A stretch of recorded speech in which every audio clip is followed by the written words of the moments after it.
Trust the baseline. That's what I tell my students now when they ask how you stay steady in a room that wants to teach you new physics. You don't trust the readout. You don't trust the story you want to tell. You trust the baseline you built the long, boring way. That was my job in Nevada in 2011. Show up with NASA habits.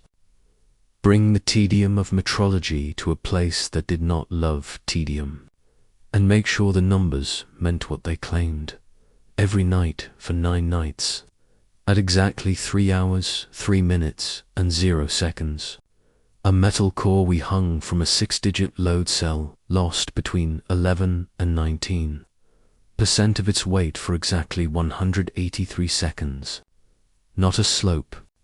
A step down, a flat valley, a step back up. No change in chamber temperature. No leak in vacuum. No vibration. No RF spike we could catch. On 3 separate platforms. On 2 separate power feeds. With redundant sensors soldered by 3 different techs. Who would have rather swallowed solder than fudge a line? 7 seconds before the drop, something in the room beeped. Not a panel. Not an annunciator. Not anything we could unplug. A clean, single pre-echo. The air insisted on making whether or not we were listening, and the intercom, which we only used for safety, said my line back to me in my own voice, half a second late. On the 4th night, trust the baseline. I hadn't said it. They borrowed me on a Monday. Interagency stuff. NASA loves a borrowed engineer because borrowed engineers write better memos when they come home. Fewer adjectives, more numbers, longer careers. My specialty was mass properties and materials. The unglamorous work of weighing things better than the room wants to let you. Watching composites argue with humidity, teaching aluminum to behave. I'd done my time in thermal vac, acoustic chambers, shaker tables. I liked knowing what a decimal point had done all day. They told me I was going to Nevada to validate baselines for a group with mixed uniforms and mixed budgets. They said I'd be back within a month unless I asked for more. The room they gave me had no windows and smelled like ozone, solvent, and aircon that had been told to overachieve. The walls wore that particular fresh paint you use when you want to pretend the building was born this morning. Old CRT monitors sat beside new flat screens, the way grandparents sit beside grandkids at dinner, each pretending the other isn't strange. Analog clocks watched the room with faces that didn't carry any manufacturer's name. The patch on the bench apron a triangle, over a circle, over a silhouette. You could argue about had 4 little offbeat stitches along its border that made my brain file them under timing marks.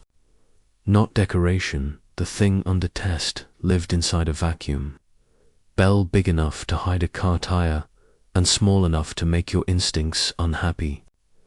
It didn't look like anything I've seen in any catalogue humans own. It had no rivets, no seams you could spend a screwdriver on. Just curves that met other curves, like they'd agreed as children to meet this way. We didn't call it a saucer, or a core, or a can. We called it the article, because we liked our nouns dull.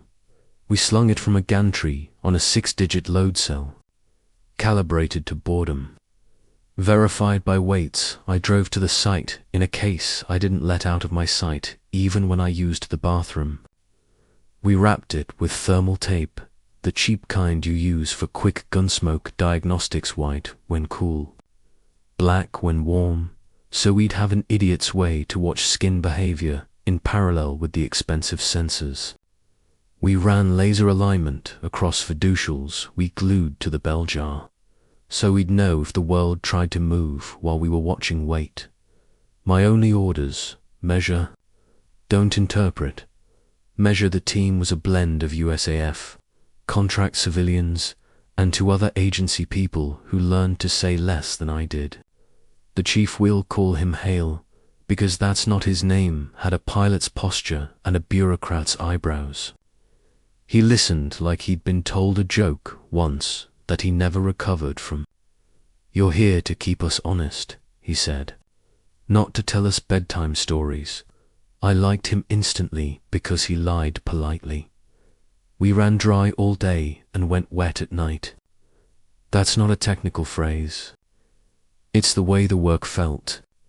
We prepped, calibrated, checked, triple-checked, until the clock rolled past midnight, and then pretended to be casual. Night 1, 3 hours, 3 minutes, and 0 seconds. Weight drops. 3 hours, 6 minutes, and 3 seconds. It returns. Hours of normal in between like a loaf of white bread. Night 2, the same. Nights 3, 4, 5, the same, plus the beep dot. No panel lit, no light blinked, no origin. One clean beep at 3 hours, 2 minutes and 53 seconds, 7 seconds of waiting, then a world that forgot gravity's exact number, building, settling. Hale asked, as if the building had been training for exactly 3:03 for its entire life. "Trust the baseline," I said. He smiled like he wanted me to hate him and said, "We will, if it deserves it." On the 4th night, I caught myself narrating because that's what you do when you've run out of ways to pretend the ordinary is still in charge. 3 hours, 2 minutes, and 45 seconds. All green, I said into the recorder. Air nominal. Chamber pressure board. Laser aligned. Load cell behaving. We are beep at pre-echo. The lights didn't flicker. The AC kept lying about how smart it was. The load cell digits climbed milligram by milligram as the article bled the last of its day heat into the failure of our vacuum. A tech named Maurice, who could swear constructively in 2 languages, tapped the bell jar with a knuckle like that would teach it manners. Hale raised a hand and we all pretended to be statues. 3 hours, 3 minutes, and 0 seconds. The load cell read 14.8 to 6 kilograms. It read 13.112 kilograms. It did not enjoy the trip between those 2 numbers. The display walked down a staircase it had never walked down before, then stopped at a landing none of our math had built for it. Flat. 183 seconds of unambiguous wrong.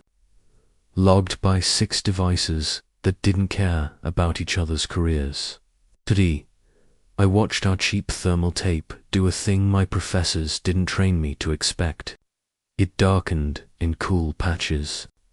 The warm zones stayed pale, as if the tape were assigning color based on some field we didn't own.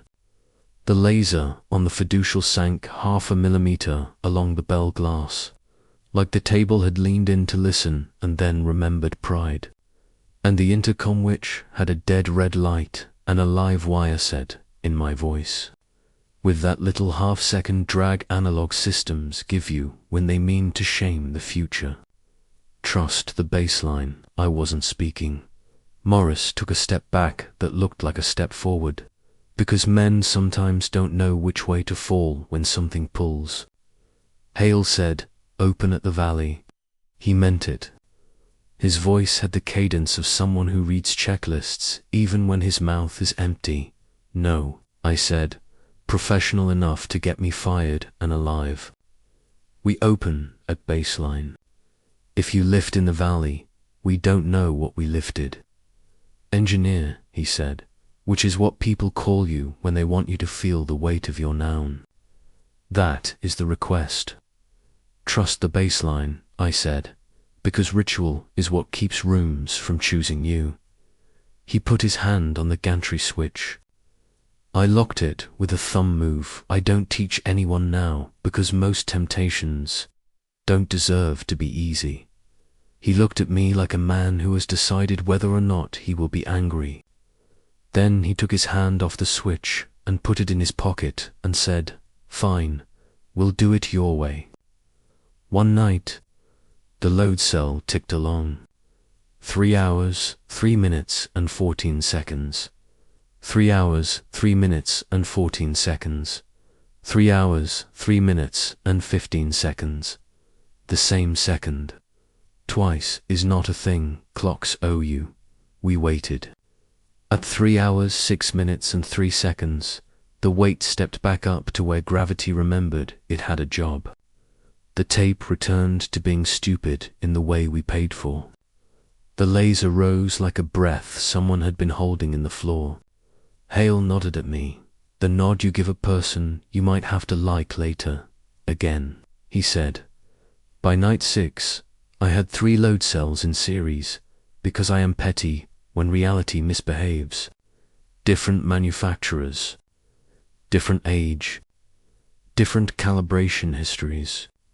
All agreed, 11 to 19% loss. Valley 183 seconds, pre-echo 7 seconds, with a standard deviation that learned to be a gentleman. We put the article on a different hanger. We put the bell jar on a different slab. We fed the room from a different panel. The effect stayed like it had a lease. I have never been so angry at consistency. On night 7, we took the article down and weighed it in air in a room next door that had never had the right to call itself clean. The drop visited us there too, like it wanted to be sure we didn't credit the bell with any part of its personality. On night 8, we rotated the article 11 degrees about its vertical, because a hunch feels like science if you punish it hard enough with controls. The drop deepened not a full %, but enough to make the room groan under its breath, the way metal groans when a storm is east of you and trying to decide how dramatic to be. On night 9, the pre-echo beep failed to arrive at 3 hours, 2 minutes and 53 seconds. I would have cried with relief if I weren't such a professional. The drop arrived at 3 hours, 3 minutes and 0 seconds anyway. On time, like the friend who never texts first but always shows up. We tried to leave it alone. We tried to be boring at it. We tried to be neighbors. It brought its own weather. Here are other things the article did, and I'm telling you these so you won't have to read between my lines. It refused electrostatic charge, like charge was beneath it. We'd hose it with a field, and the charge would climb along nothing we owned and leak into the sky. Ignoring grounds like you ignore advice from someone who hasn't met you. When the drop happened, nearby steel tools barely kissed the bell glass like lovers who had decided to be polite. The shadows it cast in our photos, the printed kind, because Hale liked hard copies, were paler than the ambient floor, like light had decided shadows would do a raise. Do you love it yet? Hale asked on night 9, because he had decided banter kept people from leaving. I don't want to love it, I said. I want it to be boring. He laughed and then didn't. Do you believe the numbers? I believe the baseline, I said, and the intercom clicked on and said trust the baseline back at us without lighting its dead red jewel. Morris swore in both languages and invented a third. Hale took his hand off the switch and kept it off for the rest of my time there. You want the origin? I don't have one I can offer ethically. You want a pilot's name? I don't have one I can give without losing the only part of this that feels like it belongs to me. You want the date it arrived. You want the field report that got someone promoted and someone else retired. I don't have those in a way I can hold in the light without burning my wrists. What I have is 9 nights and a room and a number that learned to step. Here is the twist. I am allowed. The anomaly didn't belong to the article alone. It belonged to the room that measured it. I mean this precisely.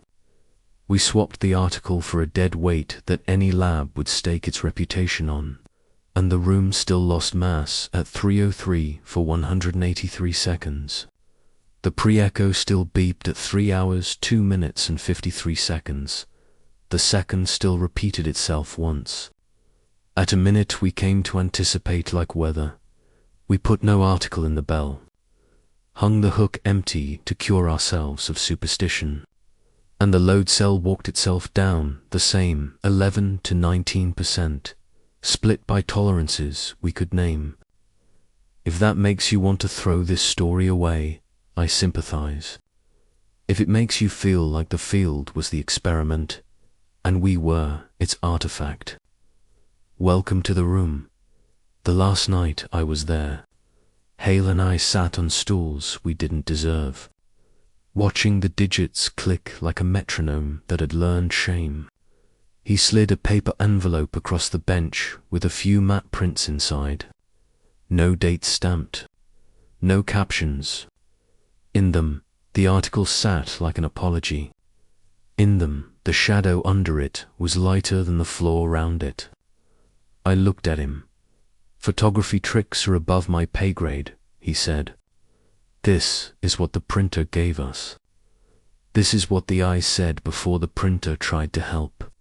You going to open at the valley after I go? I asked. He smiled like he didn't love me. I'm going to do what the room allows. What does the room allow? Measurement, he said. For now. A week later, I was back at my desk, 3 time zones away, teaching a younger engineer why the sheer joy of a clean calibration curve is better than coffee.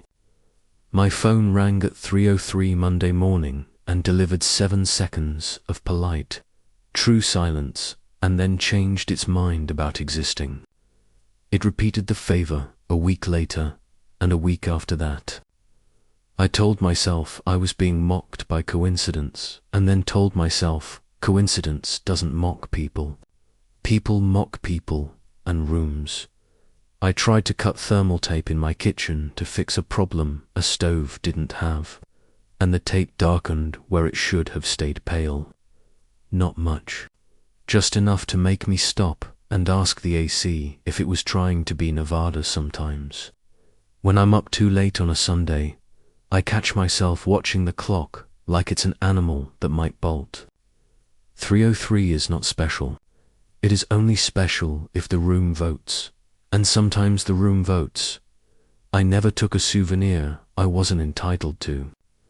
I kept a copy of a log that has a single second twice and a line where weight forgets itself for 183 seconds.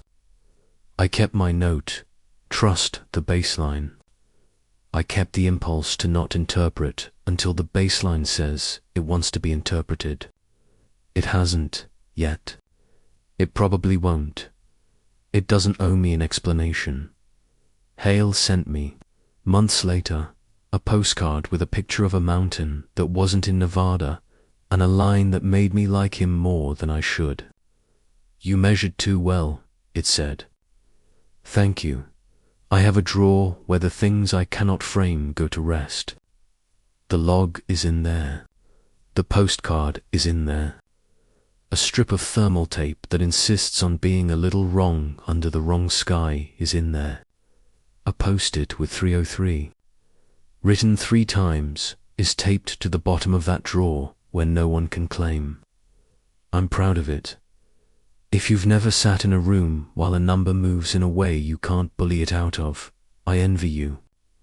If you have, you've watched a second repeat on a system that doesn't have time for jokes, or caught a pre-echo before a machine makes a choice, or watched a field pick up mass and put it down like you weren't there, leave me 1 word in the comments, so I know I didn't build this alone.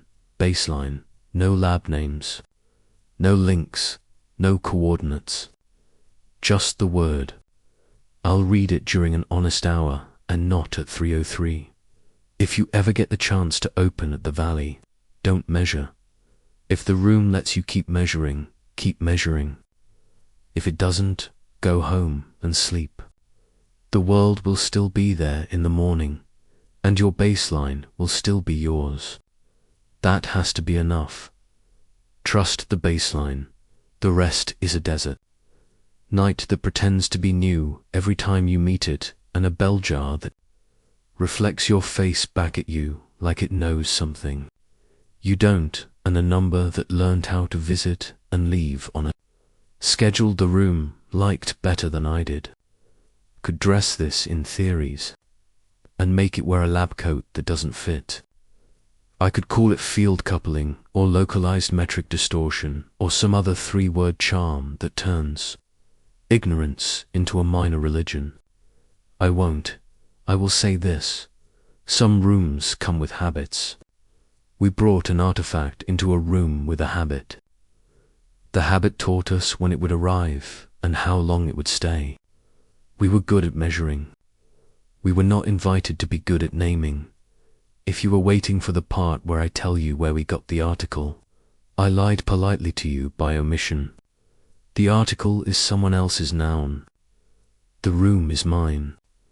The 183 seconds are mine. The 7-second pre-echo is mine. The duplicated second belongs to anyone who has ever loved a digit for doing what it says it will, until it DOESN. Single quotes, T. I hope you never meet a number that makes you feel small.